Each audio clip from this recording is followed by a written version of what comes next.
हर हर महादेव, जय श्री महाकाल। आप सभी का स्वागत है आपके अपने भक्ति परिवार महाकाल कन्या में। मित्रों, महाशिवरात्रि कोई साधारण पर्व नहीं है। ये वो रात है जब स्वयं भगवान शिव जी अपने भक्तों की पुकार को सबसे पहले सुनते हैं। लेकिन आज सबसे बड़ी समस्या ये है कि हम पूजा तो करते हैं, शिवलिंग पर चीजें भी चढ़ा देते हैं, पर हमें ये पता नहीं होता कि क्यों चढ़ा रहे हैं, कैसे चढ़ानी चाहिए और किस भावना से चढ़ानी चाहिए। बहुत से लोग सोचते हैं कि शिव जी को खुश करने के लिए बहुत सारा सामान चाहिए, पर मित्रों, हमारे भोलेनाथ सच में भोले हैं। उन्हें ना तो सोने चांदी की जरूरत है, ना ढेर सारी सामग्री की। उन्हें चाहिए तो बस एक सच्चा मन, साफ हृदय और श्रद्धा से भरी भक्ति।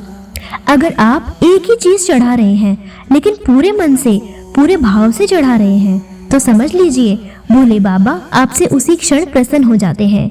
आज की इस वीडियो में मैं आपको महाशिवरात्रि की पूरी पूजा विधि, पार्थिव शिवलिंग का निर्माण, क्या करना चाहिए, क्या नहीं करना चाहिए और शिव महापुराण में बताए गए गुप्त नियम, सब कुछ बहुत सरल भाषा में बताने वाली हूँ। इसीलिए वीडियो को अंत तक जरूर देखिए, क्योंकि अंत में मैं आपको एक ऐसे उपाय भी बताऊंगी जो बहुत कम लोग जानते हैं।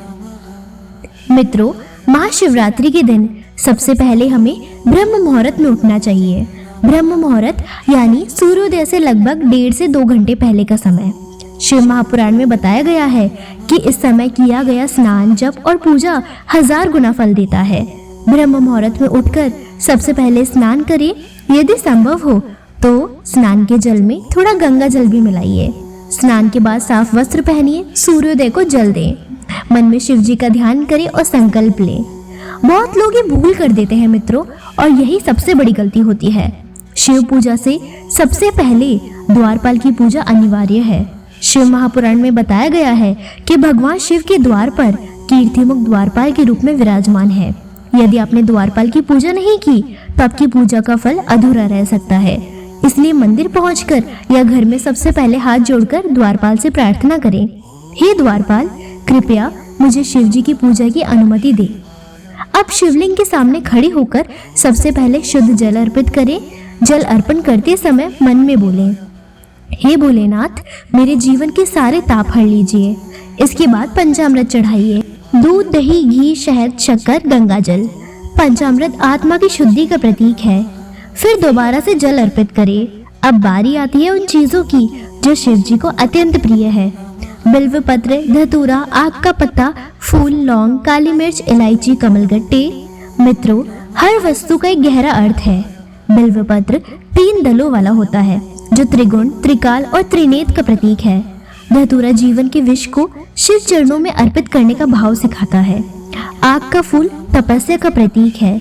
इन सबको चढ़ाते समय बस एक बात याद रखें, मन में कोई छल, कोई द्वेष, कोई बुरे विचार ना हो।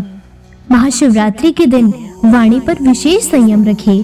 किसी के लिए भी कटु शब्द ना बोलें, किसी का बुरा ना सोचे। हो सके तो ओम नमः शिवाय का 108 बार जप अवश्य करें। शिव तांडव स्तोत्र का पाठ करें। शिव चालीसा का पाठ अवश्य करें। यदि पूर्ण व्रत ना रख सके तो फलाहार करें, पर मन और विचारों को शुद्ध रखें।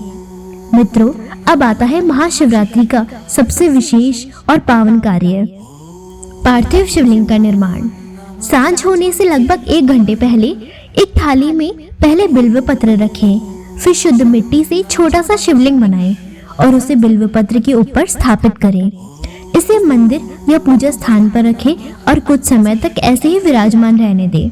सांझ का समय होते ही जैसे आपने सुबह शिवलिंग की पूजा की थी, वैसे ही पार्थिव शिवलिंग की भी पूरी पूजा करें। पूजा के बाद पार्थिव शिवलिंग का विसर्जन करें।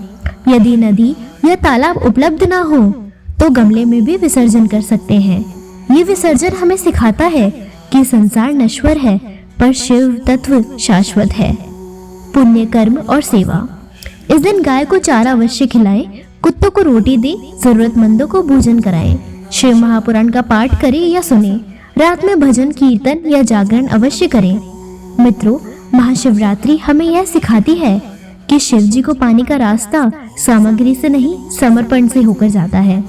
अगर आपको हमारी ये कथा, ये पूजा विधि आपके हृदय को छू गई हो तो इस भक्ति यात्रा को आगे बढ़ाने के लिए हमारे परिवार महाकाल कन्या को सब्सक्राइब जरूर करें। आपका एक सब्सक्राइब हमारे लिए आशीर्वाद है। हर हर महादेव। भोलेनाथ आप सभी पर कृपा बनाए रखें।